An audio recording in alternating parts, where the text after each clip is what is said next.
All right, before you watch the video that I've just made, the very simple announcement that I want to give you is I have given 9 points, a total of nine, with regards to the double standards of our Indians, especially where politics is concerned and religious ideas. Okay, 9 points. So I want you to listen to those 9 points, and I want you to put down in the comment section which point exactly am I wrong. So, given you 9 points, tell me where I'm wrong, and I want you to tell me at the end, do you agree or disagree with my explanation? Okay. And having said that, the only other thing I want to say is please do not use my video to spread hate or treat minority groups bad. Rather, use the video to debate, discuss, and even disagree, but use it to become a better individual and make things fair. That's all I'm saying. Having said that, watch the video. Let me know your thoughts.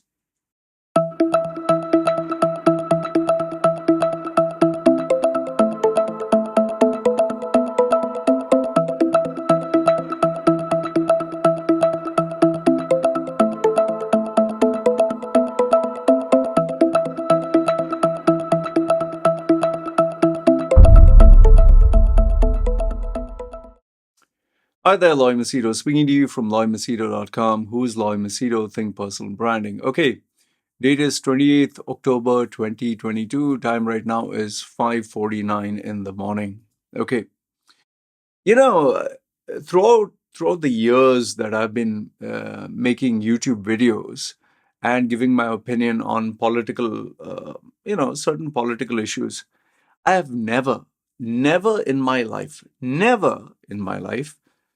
found Indians so passionate about British politics. Never. I've never seen Indians wanting a British politician to succeed.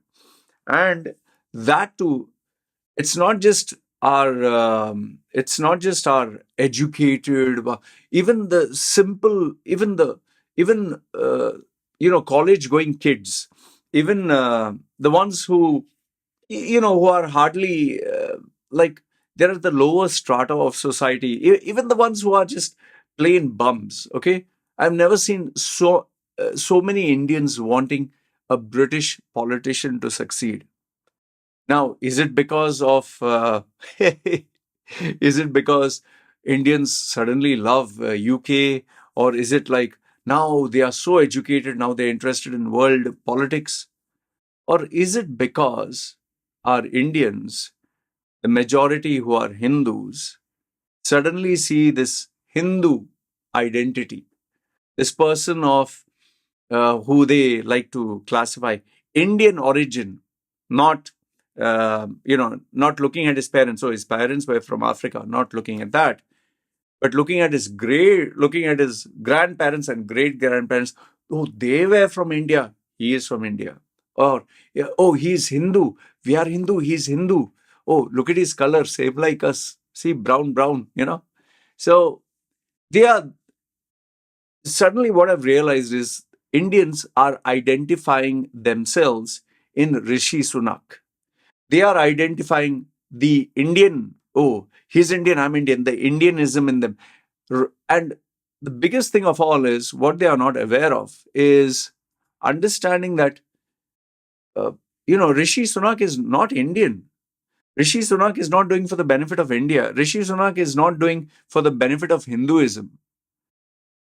And I think the most comedic part is they are looking at themselves in Rishi Sunak. It's like, when you have an actor, film actor, and you see him doing all these movies with perfect dialogues, and he looks amazing, and he scripts out the perfect statement at the right time. He cries emotionally. He's a good man. He sacrifices. The character in the movie, they identify that this character is the same in real life. Like Shah Rukh Khan, if he is like crying and he's sacrificing himself and he's so good and he has such perfect dialogues, and oh, he's so sweet and nice in real life.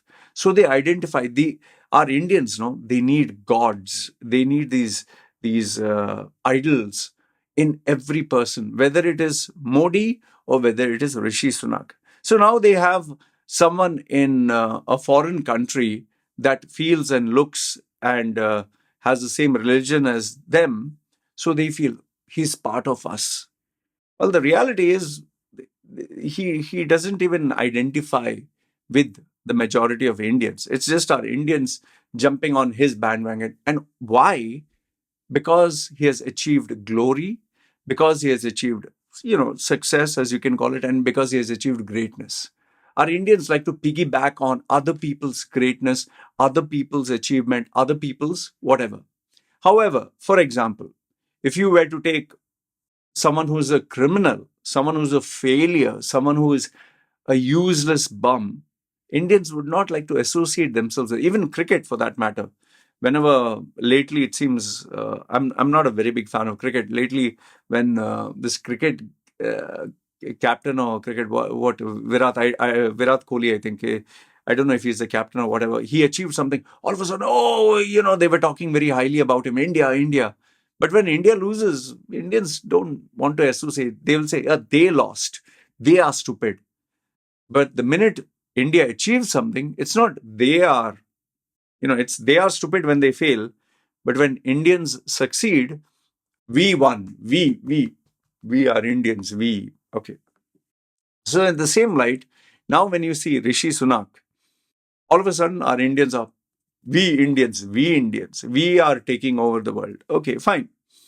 However, in the gist of all this, what I've realized is there is this incredible double standards our Indians have, extreme double standards. And I will give you 9 points in this video where I will literally expose the double standards the majority of our Indian population have, where especially politics is concerned. Okay, politics, religion, or the thinking, their way of thinking. And I want you to tell me whether I'm right or wrong in this video. Okay, so I'll give you the 9 points. Now, number one is, see, Rishi Sunak became the prime minister. Fine, it's, by default, they didn't have a choice who else to take. They took him. Fine, okay. Now, all of a sudden, all our Indians are celebrating Rishi Sunak's victory. They're celebrating diversity. Yes, finally, a Hindu person of color in a white country. Yes, we did it. You're celebrating diversity. Okay, yeah, I know the mentality of oh, we have taken over the white people. Yeah, I understand that bit also, even though they don't say it. You're celebrating diversity, but you do not. You want diversity in other countries. You want diversity in the West, but you don't want diversity in your own country. See the double standard. For example, the BJP, which is in power, they have around, I think, what, 394 MLAs, or MPs, sorry, MPs, or MLAs. Correct me if I'm wrong. The majority of the BJP leaders, all, not majority, all, 394 are all Hindus. I think there was one Muslim and now he has resigned. So there is no diversity in India. There is absolutely no diversity. And if you bring that up, they'll say, oh, President Abdul Kalam, he was this thing. Yeah, you're going back in time. What about now? What about now? Where is the diversity in BJP? Where is the diversity in religion? They are, proudly saying we are Hindutva, and showing Hinduism. Yeah, fine. Be proud of your religion. But do you allow diversity? Destroying Muslim homes, attacking, people who support, and anything got to do with Muslim is jihad, or anything got to do with Muslim is what? Terrorism, or destroying, just people's homes that they had for 30 years, demolishing because, oh, they threw stones at someone or at a religious festival. You take these guys and take the law in your hands by beating them publicly. I'm not saying if someone does wrong, forgive them. No, but you're having this double standards where people can wear saffron, like Rambo, they will wear the saffron colors and take swords. And that is okay. But then when someone shouts, for their religion, oh, that is Islamic terrorism, Pakistan, whatever. You see the double standards, what I'm getting at, right? So you're celebrating diversity in other countries, but there's no diversity in your own. Then, sheepishly you'll say, India is a very diverse country. We have allowed so many Muslims. Yeah, fine. but you're not focusing on the problems and issues. Okay. So listen, stop acting dumb. Stop acting dumb. Stop cherry picking. Like it's like you literally, you can literally see the drawback. You can see a scandal, and you look the other side. Like even Bilkis Banu, that girl who got raped. You're not even acknowledging that these 11 guys who raped the woman. She is Muslim, and these 11 men who are, you know, it's a fact. They are Hindus. Okay, it's a fact. They were supporting the nationalistic cause of the BJP. There was nothing. There's nothing there. Yeah, only because she's Hindu. She's Muslim. So number one is the diversity issue. You want diversity in other countries, but not in your own. Okay, that's number one. The second one, you're celebrating UK politics and all that. Do you know that these prime ministers are questioned with everything that they do? Anything that they do, they are held accountable. Like Boris Johnson, from the party gate to the wrong policies, they are literally grilled and questioned every single time. Okay? The British politicians. What about our Indian politicians, the ones in power? Are they questioned at all? And if they are questioned, how are they silenced? You can be a Supreme Court judge, you can be a lawyer, you can be a journalist, you can be the public, anyone. The minute you raise your voice, you're silenced. The people in power are not being questioned. Like, how many videos are circulating online where people are literally doing the, kind of a Nazi salute and saying, we will kill these Muslims or will destroy their religion, or they are not being held accountable. We have videos of, politicians and politicians' son running over people, raping other people. We have had these issues. Don't tell me that it has not happened. And there are people in very powerful places. What is the maximum punishment? Oh, they're just removed from the party. That's it. You rape someone. Oh, we just distanced ourselves from the party. Come on, man. What would happen if a prime minister or prime minister's son in the UK raped a girl or ran over a couple of protesters? Do you know the punishment or the scandal that would follow? India is cheap, seemingly, yeah, that's okay. So the second one is the ministers or the people in power are held accountable. Prove me wrong, huh? You tell me where I'm wrong about all this. Okay. Number three, you have independent indicators, okay, to evaluate what you're doing is right or wrong. For example, Boris Johnson or Rishi Sunak or Liz Truss or whomsoever, okay, they are James Cameron, anyone. They are evaluated by independent bodies to find out, what are you doing? You promised us ABC. This is what you delivered. And that is how they evaluate. But here in India, you have the media, you have everyone who are just yes men. Whatever you do is being, wow, he's doing so great. Wow, the economy is number one. Oh, the cost has come down. Oh, the currency. We have the complete policy change that we have made. Everything is a success. There's not a single iota of failure. And you get channels like Republic TV and all these other channels. They're shouting praises. Where is the independent body that evaluates things? You hardly have. All you have is this propaganda channels that are just nothing but boasting and putting hot air, just to lift the balloon up and make the head bigger. Tell me where I'm wrong. Okay, point number 4. Okay, point number 4 is, you'll never see a UK politician, never, ever, ever see a UK politician weaponize religion. And you know what I'm talking about. How many times do we see the BJP leaders, okay, if not all of them, so many of them literally and proudly show the saffron color, and they publicly have, on national TV, they show praying in temples and all that. Yeah, you're proud of your religion. You think people in the West are not proud of their religion, but they don't show it on national TV. They don't show it publicly. They don't weaponize this. Come, unite together, Hindus and this and that. They don't do that. Like Rishi Sunak, even he did pray. He did it quietly. Okay. Yes, for the purpose of after the chance for being elected, he did show 1 or 2 clips of him praying in a temple and celebration of Diwali. Okay.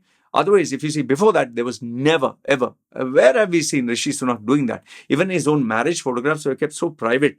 Okay. It's just now because of PR. However, in India, See the amount, the way that they are showing.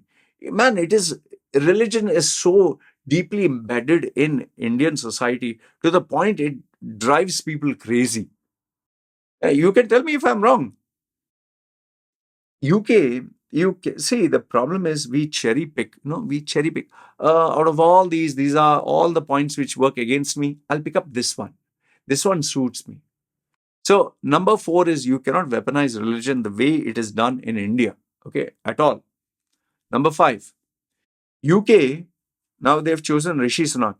They did not choose him because of his color. They did not choose him because of his religion.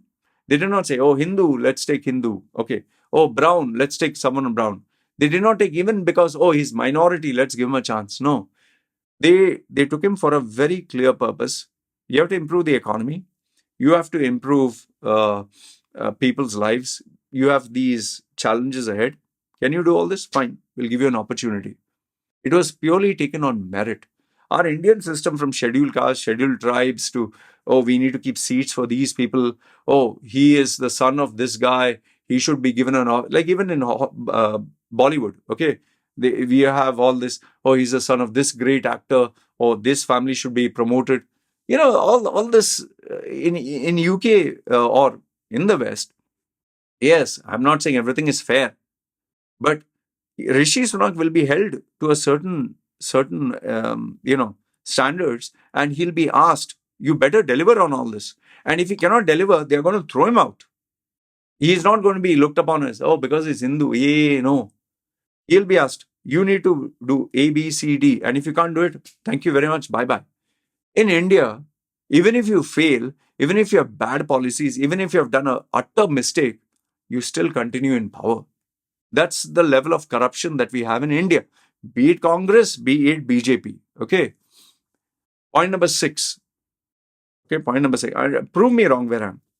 Have you ever heard in UK that they have taken a bulldozer and bulldozed someone because he was a critic of a politician, or they bulldoze someone because he is, let's say, he's a non-Christian, or he is a Hindu, or he is a Muslim? Have you ever heard in UK politics? Have you ever heard? In India, they just bulldoze a house that has been 30 years, 40 years there for 2, 3 generations. Just bulldoze it, and they'll use some stupid bullshit narrative. Tell me where I'm wrong. Point number 7. Okay, in UK, they never ever jail journalists. They've never jailed journalists or members of the media. Okay, if you put a wrong report, okay, you're held accountable for it. But they've never jailed. They've never, threatened them or never tried to destroy their life or witch hunt them. Show me one journalist in UK or in US. Okay, the only exception, which I know you might pick up, Edward Snowden and what is that guy? I can't get his name here. Julian Assange. Okay, but that is because they leaked and exposed the government for very top secret classified documents. I'm in total support of Edward Snowden and Julian Assange, but we are talking of news reporting, just simple day to day, and going against the policies, not individually, the policies of a politician. No, where? In India, you have this. All right. The next point, the misuse of the law. In India, today, so many people are afraid. I have so many friends who are journalists, reporters, news people. They are afraid of the people in power, in politics, because you can slap on an FIR, or it's called First Information Report. You can just like how they sue people in the West. But here you have FIR or FIR or FIR. And every time you raise an FIR over someone who is not powerful, a journalist, you can be jailed indefinitely. It was being abused to such a point where the Supreme Court, I think, they said, I'm sorry, you cannot keep a journalist there and keep putting one FIR. By the time we handle that, you bring another FIR. So he's going to be in jail indefinitely. Put all the FIRs together, one and just one. You cannot abuse the system. And people are afraid because people in power are doing that to those people, to silence those people who are critics. You'll never see this in UK politics. Okay. And last, if not the least, final point. Tell me where I'm wrong. Huh? last and not least, you'll never see a UK politician posing for social media for his own personal benefit and personal brand. I mean, how many times have you seen Boris Johnson or Rishi Sunak sit and eat food with his mother and hug his mother and go and sit as yoga pose and pose like this or pray, every time? We have seen this once with Rishi Sunak. Maybe you'll say all other politicians, they are atheist or whatever. No, it's not the case. They are also religious, spiritual or whatever, but they keep it very private. They don't publicly show it. In India, our public goes crazy. Oh, Hindutva. Oh, Hinduism. Oh, Jai Shri Ram and this and that. Whether it is Kashmir Files, whether it's that movie Hindutva, which I think bombed at the box office. This kind of nonsense goes on, man. So I've given you 9 points. I've given you these 9 points. My open challenge to you is prove me wrong. Prove me wrong. I've given you these 9 points. Where? Where is the balance? You just cherry pick. Our problem with our Indians, they cherry pick whatever they like and they make a big noise about it, but they'll ignore the majority of evidences, majority of incidents, and the vast reality that is there. They'll ignore all this and they'll just choose what they feel. This suits my narrative. So I thought I would give you my views on the double standards of our Indians, where politics is concerned. You let me know where I'm wrong. I've given you all the points. I would love to read your comments. Good, bad, ugly, feel free, comment down below. This is me signing off.